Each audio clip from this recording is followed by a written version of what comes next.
اللہ اللہ اللہ اللہ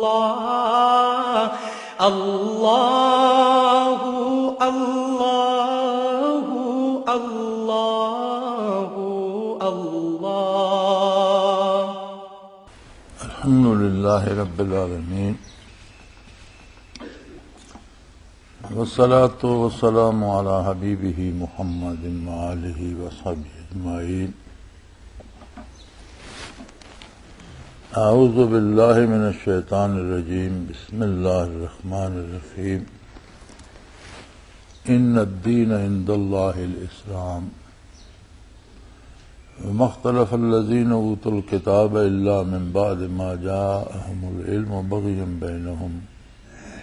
ومن يكفر بآيات الله فإن الله سريع الحساب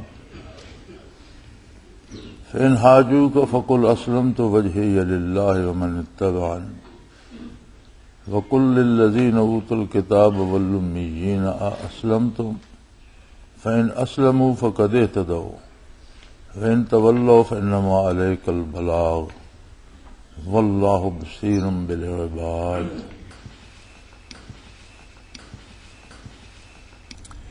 ان الدین عند اللہ الاسلام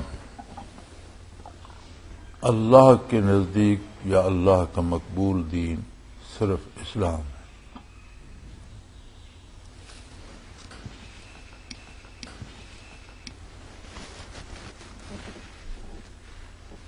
مذاہب دنیا میں مختلف ہیں اور مذہب کا معنی ہوتا ہے کسی نظریے کے ساتھ زندگی کی راہ پر چلنا۔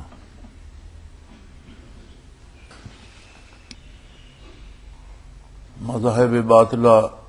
موجود ہیں دنیا میں، لوگوں نے مختلف نظریات گھڑ لیے، کہیں کسی نے اللہ کے لیے بیٹا تجویز کر لیا، کسی نے بتوں میں اللہ کے حلول کا اور اللہ کی موجودگی کا عقیدہ بنا لیا، کسی نے دیوی دیوتاؤں کو پوجا، کوئی اندیکھی طاقتوں کو بغیر ان کا کسی نام کے پوجتا ہے، کچھ لوگ ارواح کی پوجا کرتے ہیں، اسپرٹس، روح۔ تو بہرحال انسانی عقل ٹھوکریں کھاتا رہتا ہے، انسانی دماغ کو مختلف ترکیبیں سوچتی رہتی ہیں، لیکن ایک بات قدر مشترک ہے سب میں کہ انسان کے مزاج میں یہ بات رکھ دی گئی ہے کہ کوئی ایسی اندیکھی طاقت ہو جو اس کی حفاظت کرے، اس کی رہنمائی کرے، اس کی ضروریات کی تکمیل کرے، تو وہ طاقت صرف اور صرف اللہ جل شانہ کی ہے۔ اپنے زمانے میں مختلف انبیاء تشریف لائے، مختلف کتابیں نازل ہوئیں، اور اس زمانے میں وہی اسلام تھا، برحق تھا، لیکن ہر کتاب کسی خاص قوم، کسی خاص علاقے، ایک خاص وقت تک کے لیے تھی۔ حضور اکرم صلی اللہ علیہ وآلہ وسلم کی بعثت تمام نوع انسانی کے لیے تھی اور ہے اور ہمیشہ رہے گی۔ قرآن کریم نازل ہوا، اللہ کی آخری کتاب، جس نے زندگی کے سارے قواعد و ضوابط طے کر دیے سارے انسانوں کے لیے اور ہمیشہ کے لیے، اور اعلان فرما دیا ان الدین عند اللہ الاسلام، دین اللہ کے نزدیک صرف اسلام ہے۔ دین سے مراد نظریے سے لے کر عمل تک وہ طرز حیات ہے جس پر اللہ کی رضا کی امید بھی رکھی جا سکے، جو واقعی برحق ہو۔ تو فرمایا دین طرز حیات، طرز فکر، عقیدہ، نظریہ اور عمل صرف اور صرف اسلام ہے۔ اہل مغرب کو یہ بھی بڑی شکایت ہے، اکثر ان کے پروگراموں میں بھی آتا ہے، انہیں شکوہ یہ ہے کہ مسلمانوں کو یا مسلمانوں نے اپنے ہی دین کی اجارہ داری بنا رکھی ہے کہ سچائی صرف اسلام میں ہے۔ یہ مسلمانوں کی اجارہ داری نہیں، یہ ناقابل تردید حقیقت ہے اور یہ حق ہے کہ سچائی صرف اسلام میں ہے اور اسلام کے باہر سچائی نہیں ہے۔ حق صرف اسلام میں ہے، اس میں مسلمانوں کی اجارہ داری نہیں۔ یہ اللہ کا ارشاد ہے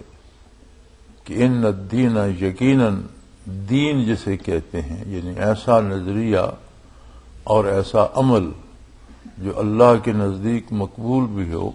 وہ صرف اسلام ہے۔ اب مختلف الذین اوتوا الکتاب، جو اختلاف پرانے اہل کتاب کرتے ہیں، عیسائی اختلاف رکھتے ہیں، یہودی اختلاف رکھتے ہیں، اس کی حقیقت یہ ہے وَمَخْتَلَفَ الَّذِينَ أُوتُوا الْكِتَابَ إِلَّا مِن بَعْدِ جَاءَهُمُ الْعِلْمُ بَغْيًا بَيْنَهُمْ، جب ان کے پاس علم آ چکا، اللہ کی کتاب آ چکی، اللہ کی کتاب نے ان حقیقتوں کی تصدیق کی جو پہلی کتابوں میں ازلی و ابدی حقیقتیں ہیں، جیسے توحید باری، انبیاء کی نبوت، قیامت، حساب کتاب، آخرت، جزا و سزا، جو حقیقتیں ازلی و ابدی ہیں جو پہلی کتابوں میں بھی تھیں، ان کی تصدیق فرمائی، اور پہلی کتابوں میں جو احکام تھے وہ وقت کے اعتبار سے، لوگوں کی استعداد کے اعتبار سے، وہ ایک خاص زمانے کے لیے تھے، ایک خاص قوم اور ایک خاص مزاج کے لوگوں کے لیے تھے۔ جب اللہ کی کتاب آئی، من بعد ما جاءہم العلم، جب ان کے پاس علم آیا، تو یہ قرآن کریم کا علم ایسا علم ہے جس نے نازل ہو کر بیک وقت ساری انسانیت کو مخاطب فرمایا اور روئے زمین پر بسنے والے تمام انسانوں کے لیے قواعد و ضوابط زندگی کے وضع فرما دی۔ اس کی عبادات ہوں یا اس کے احکام ہوں، اخلاقیات ہوں یا معاملات ہوں، ایسے اصول وضع فرمائے کہ جو دنیا میں، ہر ملک میں، ہر موسم میں، ہر طبع کے لوگوں کے لیے قابل عمل ہیں اور آسان ہیں۔ اب اگر وہ اختلاف کرتے ہیں تو بغیم بینہم، آپس میں بغاوت کر کے، ایک دوسرے سے دشمنی کر کے، یعنی جو اختلاف اسلام کے ساتھ اہل کتاب کو ہے وہ کسی خلوص پر یا صداقت پر مبنی نہیں ہے، بلکہ وہ محض اپنی آنا کی تسکین کے لیے یا اپنی بات منوانے کے لیے۔ حق یہ نہیں ہے کہ بندہ اپنی بات منوائے، حق تو یہ ہے کہ اللہ کی بات منوائی جائے، خود بھی مانے، دوسروں سے بھی منوائے، اس پہ اتفاق کرے، لیکن وہ اپنی بات منوانے کے لیے بغاوت کرتے ہیں۔ اور یہ بات ہر شخص جان لے، وَمَن يَكْفُرْ بِآيَاتِ اللَّهِ فَإِنَّ اللَّهَ سَرِيعُ الْحِسَابِ، جو بھی اللہ کی آیات سے انکار کرتا ہے، جب اللہ کا حکم آ گیا، اللہ کی کتاب آ گئی، اللہ کے رسول صلی اللہ علیہ وآلہ وسلم آ گیا، اور ایک ایسا رسول صلی اللہ علیہ وآلہ وسلم جس کی آمد کے بعد کسی نئے نبی کی ضرورت باقی نہ رہی۔ ختم نبوت کا مفہوم بھی یہ ہے کہ پہلے انبیاء مبعوث ہوتے تھے، ایک زمانے میں متعدد نبی ہوتے تھے، ایک جگہ پر بھی متعدد نبی ہوتے تھے، بیک وقت سارے مل کر کام کرتے تھے۔ بعض روایات میں موجود ہے کہ بنی اسرائیل نے 70 انبیاء کو ایک دن میں قتل کیا، تو اس کا مطلب ہے کہ 70 نبی ایک جگہ موجود تھے۔ لیکن جب نبی کریم صلی اللہ علیہ وسلم کی بعثت ہوئی تو یہ ایک عجیب تسلسل ہے انبیاء علیہ الصلوۃ والسلام کا اور احکام شریعت کا کہ آدم علی نبینا علیہ الصلوۃ والسلام کا زمین پہ قدم رکھنا انسانیت کی پیدائش تھی۔ پھر جوں جوں انسانیت بلوغت کی طرف بڑھتی گئی، لوگوں کی فکری تعمیر ہوئی، لوگوں میں عمل کا جذبہ پیدا ہوا، لوگوں کی سوچ میں تبدیلیاں آئیں، لوگ پھیلے، ضرورتیں بڑھیں، ان کی تکمیل کے ذرائع تلاش کرنا پڑے، تو ہر زمانے میں نبی مبعوث ہوتے رہے، کتابیں آتی رہیں جو اپنے زمانے کے لوگوں کی رہنمائی کرتی تھی۔ جب اس عہد سے انسانیت آگے نکل گئی تو اور نبی آ گیا اور کتاب آ گئی، احکام بدل گئے۔ لیکن جب انسانیت اپنی بلوغت کو پہنچی، انسانیت جب بالغ ہو گئی، عاقل ہو گئی، پوری طرح سمجھدار ہو گئی، تو ایسا نبی مبعوث فرمایا اللہ کریم نے صلی اللہ علیہ وآلہ وسلم کہ جو بیک وقت ساری انسانیت کے لیے اور ہمیشہ کے لیے مبعوث ہوا۔ یعنی انسانی دماغ، انسانی فکر اپنے اس کمال کو پہنچ گئی جیسے بچہ بالغ ہو جاتا ہے اور وہ مرد کہلاتا ہے، پھر اس کے آگے میدان عمل کھلا ہوتا ہے۔ ہم بچے کو تعلیم دیتے ہیں، لیکن ایک وقت آتا ہے کہ وہ تعلیم مکمل کر کے فارغ ہو جاتا ہے، پھر اس کے آگے میدان عمل ہوتا ہے، پھر اسے پکڑ کر کسی ادارے میں واپس کوئی نہیں لے جاتا پڑھنے کے لیے۔ اسی طرح انسانیت بالغ ہو گئی جب، تو نبی کریم صلی اللہ علیہ وآلہ وسلم مبعوث ہوئے، اور بیک وقت یعنی پہلے یہ وسائل نہیں تھے کہ ایک قوم کا یا ایک ملک کا جو علم ہے یا جو احکام ہے یا جو دین ہے وہ دوسری قوم تک پہنچایا جائے، یہ وسائل نہیں تھے۔ لوگ پیدل سفر کرتے تھے، جانوروں کی پیٹھ پہ سفر کرتے تھے، لہذا مختلف قوموں میں، مختلف ممالک میں مختلف انبیاء مبعوث ہوتے رہے اور ان کی رہنمائی فرماتے رہے۔ انسانیت کی بلوغت کا مطلب یہ تھا کہ نزول قرآن کے وقت انسانی وسائل روئے زمین پر پھرنے کے قابل تھے۔ اسی لیے نبی کریم صلی اللہ علیہ وسلم نے پوری انسانیت کو مخاطب فرمایا، ایھا الناس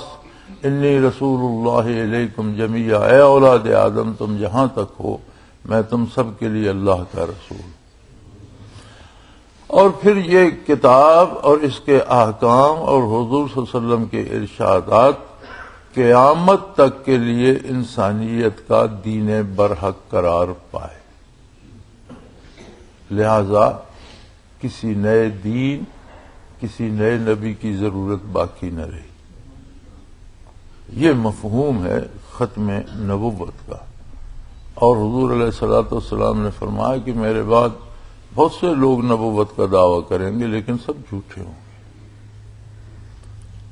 فقہا کے نزدیک شرعی اعتبار سے حضور اکرم صلی اللہ علیہ وسلم کے بعد اگر کوئی نبوت کا دعویٰ کرتا ہے تو وہ تو کافر ہے ہی۔ کوئی اس سے دلیل طلب کرتا ہے کہ تمہارے نبی ہونے کی دلیل کیا ہے، اس لیے کہ اگر اس پہ ثابت ہو جائے تو وہ اسے نبی مان لے، وہ بھی کافر ہے۔ یعنی کوئی دعوی نبوت کرتا ہے معاذ اللہ تو اس سے دلیل طلب کرنے کی ضرورت نہیں، بلکہ یقیناً وہ کذاب ہے، اور جو اس سے اس کی نبوت کی دلیل پوچھے وہ بھی کافر ہے، کیونکہ اسے بھی ختم نبوت پہ یقین نہیں، وہ بھی اعتماد رکھتا ہے کہ شاید اس کے پاس کوئی دلیل ہو تو ہو سکتا ہے یہ نبی ہو۔ لہذا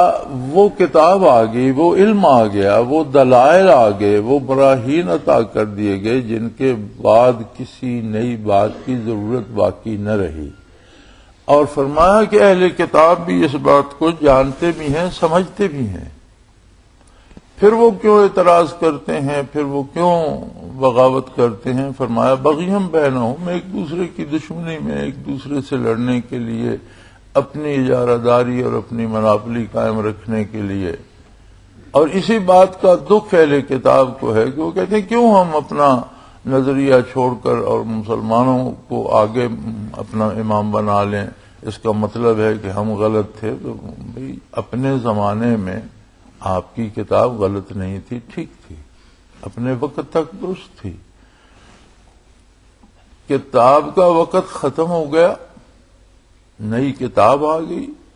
نیا رسول آ گیا، ساری انسانیت کے لیے آ گیا، تو تم بھی اتنے ہی معزز ہو دین قبول کر کے جتنا کوئی تم سے پہلے کا مسلمان ہے۔ تمہیں کسی کے پیچھے نہیں چلنا، بلکہ سب کو مل کر اللہ کے رسول کے پیچھے چلنا ہے صلی اللہ علیہ وسلم۔ تو مغرب کو یہ شکوہ ہے، وہ کہتے ہیں کہ Muslim have the monopoly of the Islam on the truth, کہ مسلمان سچائی پر اسلام کی اجارہ داری کے قائل ہے۔ یہ اجارہ داری نہیں ہے، یہ ایک حقیقت ہے۔ اجارہ داری تو ہوتی ہے جو طاقت سے، زور سے کسی بات پر اپنا تسلط کیا جائے، اسے اجارہ داری یا مناپلی کہتے ہیں۔ یہ مناپلی نہیں ہے، بلکہ یہ ایک حقیقت ہے، یہ حق ہے کہ اسلام حق ہے اور اس کے سوا سب بات ہے۔ اسلام سچ ہے اور اس کے سوا سب جھوٹ۔ اسلام ہی اللہ کے نزدیک دین ہے، اور یہ صرف ہمارا نہیں ہے، یہ ساری انسانیت کے لیے ہے۔ جو بھی اسے قبول کر لے، اگر یہ بغاوت چھوڑ کر قبول کر لیں تو سب کے لیے ہے، لیکن اگر یہ اللہ کی آیات کا انکار ہی کرتے رہے تو انہیں یہ بتا دیجئے فَإِنَّ اللَّهَ سَرِيعُ الْحِسَابِ، اللہ حساب کے معاملے میں کوئی دیر نہیں کرے گا، بڑا جلدی حساب ہونے والا۔ جو چیز ختم ہونے والی ہو، وہ کتنی بھی لمبی ہو، وہ مختصر ہی ہوتی ہے کہ اسے ایک دن ختم ہونا ہے۔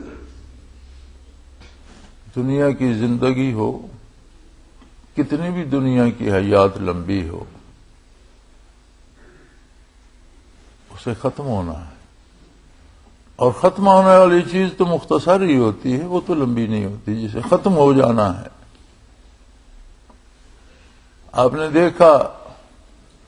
کہ دن گزر جاتے ہیں، رمضان المبارک کی آمد ہوتی ہے تو بڑا شور ہوتا ہے، لیکن گزرتے کو پتہ چلا، گنتی کے دن تھے۔ الحمدللہ خوش نصیبوں کو اس کی سعادتیں نصیب ہوئیں اور اپنے اختتام کو پہنچنے والا ہے۔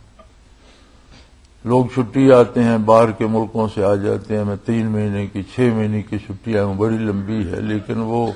پل بھر میں گزر جاتے ہیں، پتہ چلتا ہے کہ جی جا رہے ہیں، کیوں بھی وہ ختم ہوگی۔ اس گھمنڈ میں نہ رہو کہ دنیا کی زندگی بڑی لمبی ہے، یہ ختم ہونے والی ہے۔ اللہ کریم نے قیامت کا وقت ارشاد نہیں فرمایا، دنیا کی عمر بتائی نہیں، لیکن کوئی اندازہ کرنا چاہے تو وہ یہ دیکھ سکتا ہے کہ کتنی کروڑ ہا برس کی تحقیقات معدنیات کی، جمادات کی، نباتات کی سائنسدانوں کے پاس ملتی ہیں کہ یہ اتنے کروڑ سال پرانی چیز ہے، یہ اتنے ہزار سال پرانی چیز ہے، یہ اتنے لاکھ سال پرانی چیز ہے۔ تو میرے خیال میں 65 لاکھ سال کی پرانی چیزیں تو اس میرے عجائب گھر میں بھی رکھی ہیں، جن پر وہ لیبارٹری ٹیسٹ کا لگا ہوا ہے کہ یہ 60 لاکھ پرانی ہے، یہ 66 لاکھ سال پرانی ہے۔ اس کا مطلب ہے کہ کروڑوں سال جو زندگی دنیا کی تھی، بعثت نبوی علی صاحب الصلاۃ والسلام سے پہلے یہ بچپن تھا، لڑکپن تھا، اور بعثت نبوی علی صاحب الصلاۃ والسلام عالم انسانیت کی بلوغت شروع ہوتی ہے۔ ہمیشہ عمروں کا اگر اندازہ کیا جائے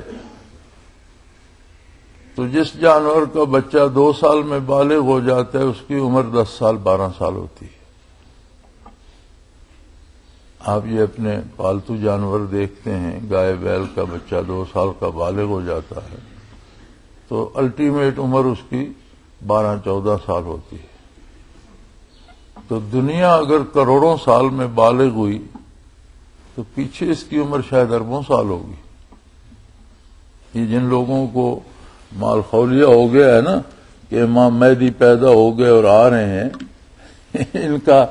مزاج ایسا لگتا ہے کہ یہ خود کو امام مہدی منوانے کے چکر میں ہے، ورنہ امام مہدی کے بارے کوئی یہ نہیں ملتا کہ جب وہ پیدا ہوں گے تو دنیا پہ کسی کو پتہ چل جائے گا کہ پیدا ہو گئے۔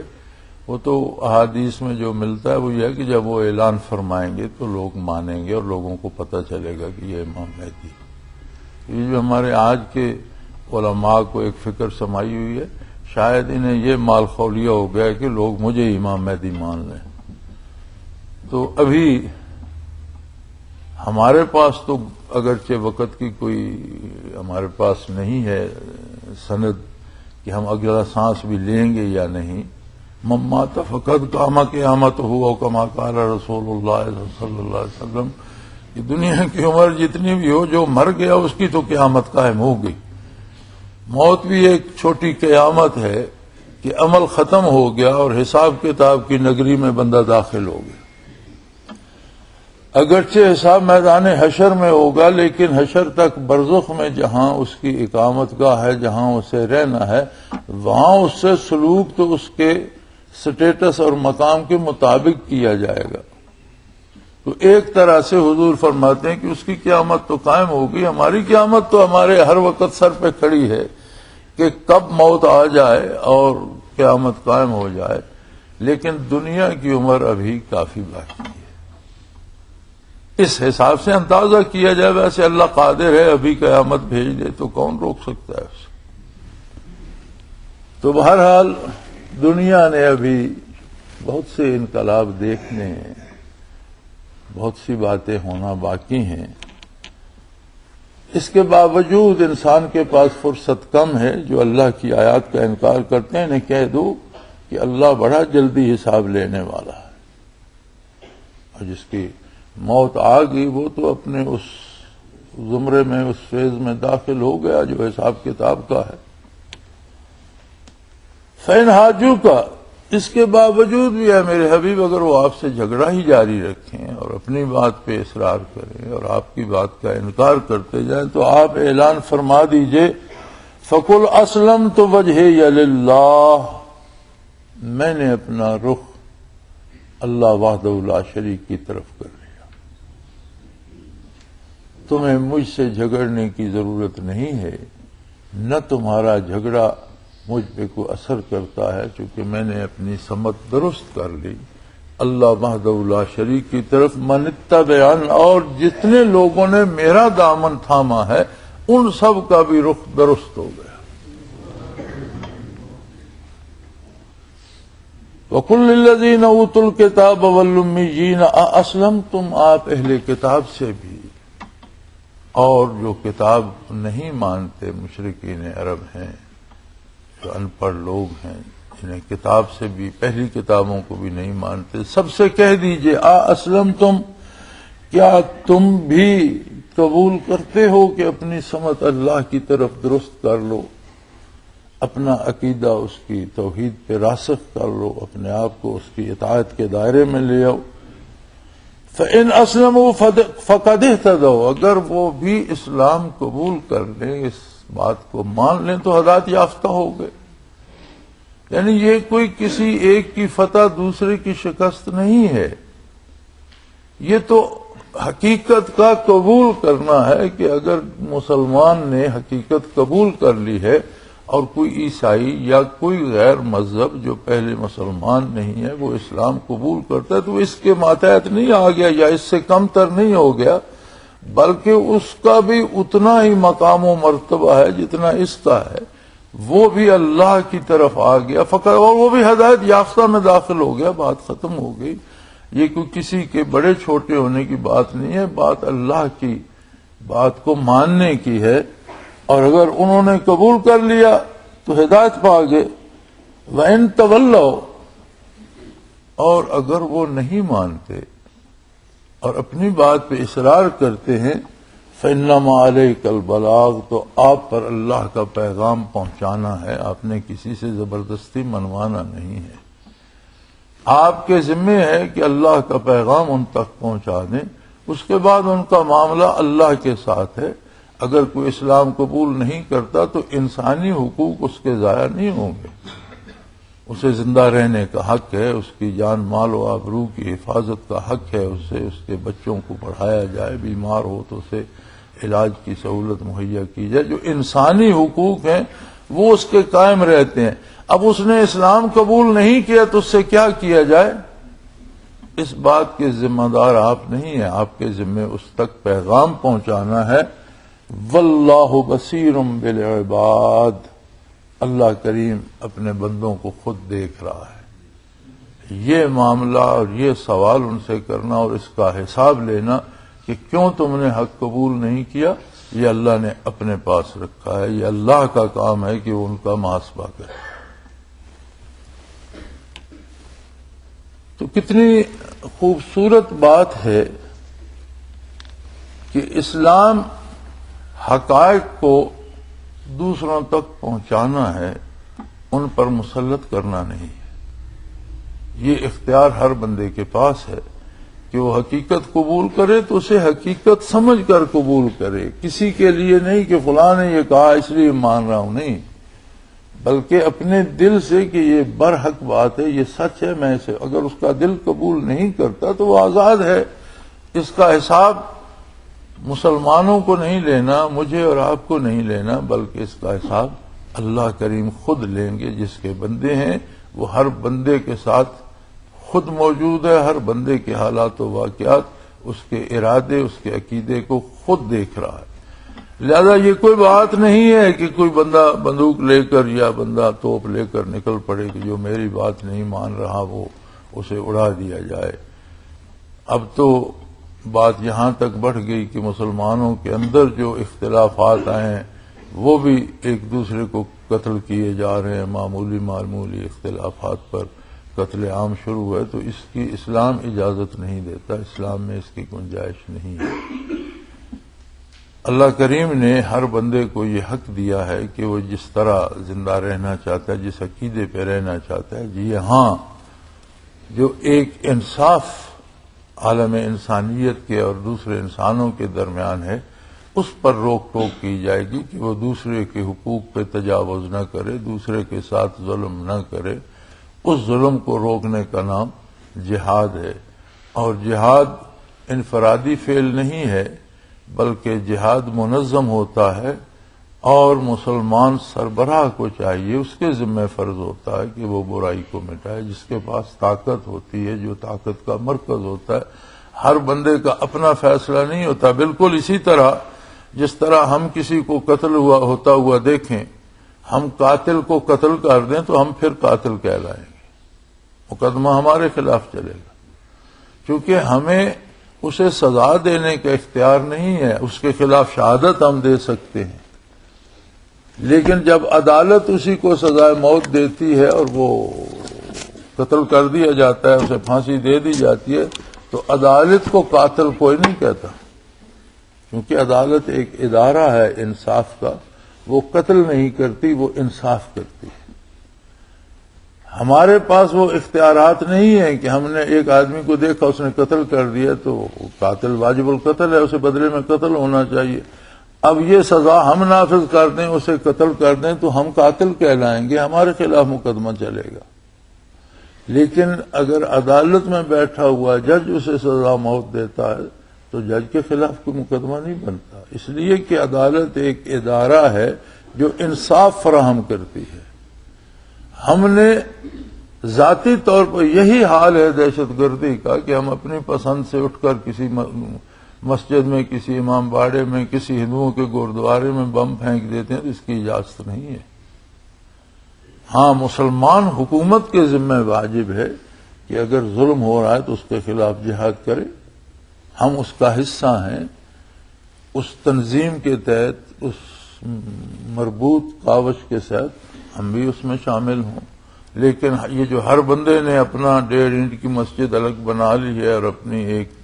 تنظیم بنا لی ہے اور ہر بندہ حکم دیے جا رہا ہے فلاں کو مار دو فلاں کو مار دو، اس کی اجازت اسلام میں نہیں ہے۔ وآخر دعوانا ان الحمدللہ رب العالمین۔ اللہ اللہ اللہ اللہ اللہ اللہ